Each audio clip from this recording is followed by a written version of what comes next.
My name's Andrew O. I'm a board member at Aorangi School. There's a lot of things been said today, and I think. Thanks.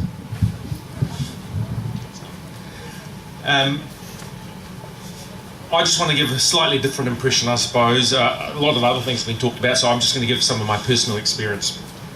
I was born in Malaysia, and when I went to primary school in Malaysia, I think the first year I went to primary school, there were 55 children in my class.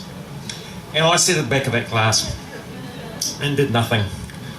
And I always remember coming home and my mum and dad saying, if we don't do something with this child, he's never going to get anywhere in life.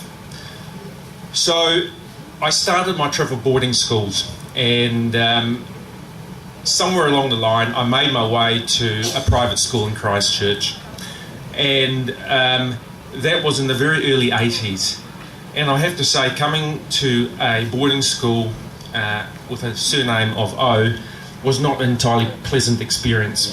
I think it was that gave me the view of how some New Zealanders viewed people because of their surnames rather than who they were. So, notwithstanding that it was for want of a better word, privileged education, it was something that I suppose I've had a long time to think about, and I know that I suffered for a number of years at that school.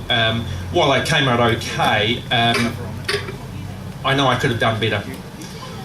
When it came time to decide where my child was to go, I think luckily for me, I had a wife who was a teacher. And I had no idea where to send my children, though I did have some preconceived ideas which were very quickly squashed by my wife.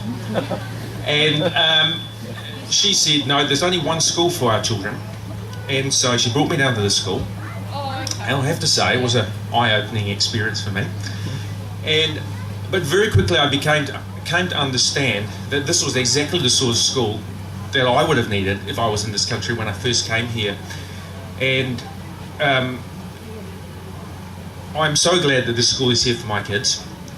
I know it will still be here next year.